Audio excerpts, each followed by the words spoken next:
How's it going today, YouTube?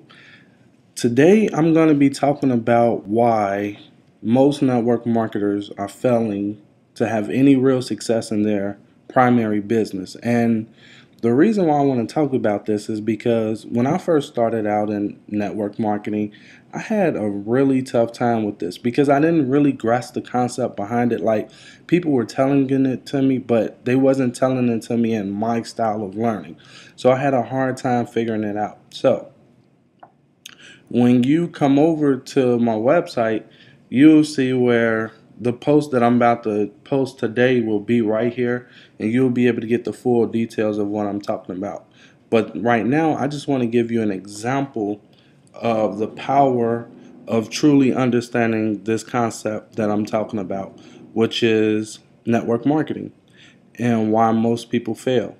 So, let's say, for example, you started a network marketing company. Because when I first came in, this is what I used to do. I started my business, and of course, like most, I thought I was going to be a millionaire, super happy, walking around telling everybody about it, right?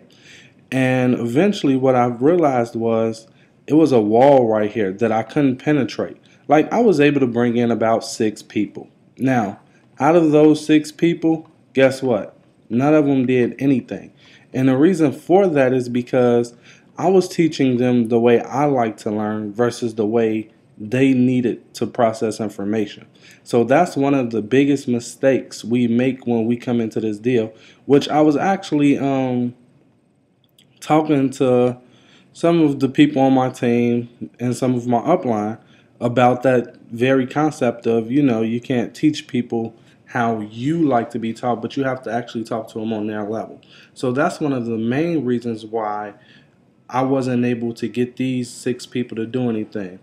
The next reason that I wasn't able to get them to do anything, which is very huge, is the law of expectations, meaning that when this is what I did. When I first brought these people in, I told them, okay, I'm happy you here. I'm excited myself because I'm finally getting business partners. And before I know it, I couldn't get through the wall because my whole expectations was low. And here's what I mean by that.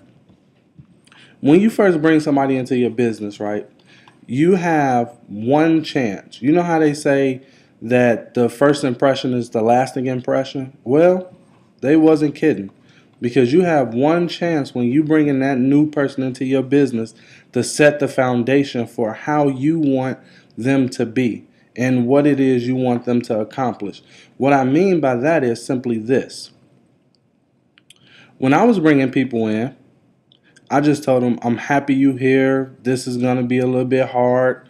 So just, create your list and call me after you done completed your list. And we're going to call your people together.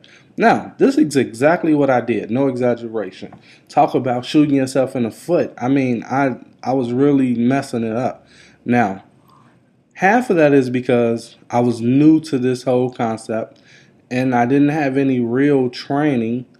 The other part of it is I was just excited and was like, okay, I'm gonna do it. Have you ever heard of that saying, ignorance on fire beats talent on ice?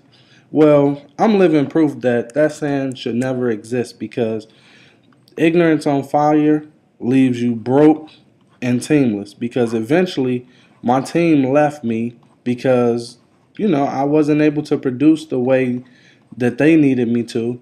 So of course I took some time off, learned how to do it correctly, and now when I bring people into my business, it's a completely different ball game, meaning that I actually take time out to bring them in correctly. Because what you have to understand is, if you do a messed up presentation when you bringing someone into the business, then whatever you did with them is what they're going to do with their team members. So you have to remember, everything duplicates. Be it good or bad, is going to duplicate. So if you don't want bad habits to duplicate, it's very important that you make sure you're watching what you do with your team. Now, to learn how I overcame these challenges and then learn some cool tips and strategies on what you can do to better yourself as far as being a network marketer and to learn the number one mistake that all network marketers make. I don't care who you are, where you've been. Every network marketer has made this mistake at some point in their life of being a network marketer or entrepreneur.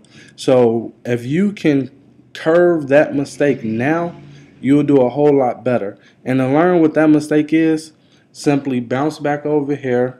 There's going to be a link in the description. Click on my blog, and right here where it says 3 facts about article marketing, you're going to actually see it say network marketing number one biggest mistake and how to overcome, and of course to start crushing it in your business. So this is Willie from MLM Warrior Mindset saying till next time. And before I leave, make sure you subscribe and leave a comment below, because I almost forgot to say that, even though I probably should edit this part out, but of course I'm not. I'm just going to be me. So comment, rate, subscribe, and make sure you check out the link in the description. Till next time, this is Willie from MLM Warrior Mindset saying success starts here. Take action.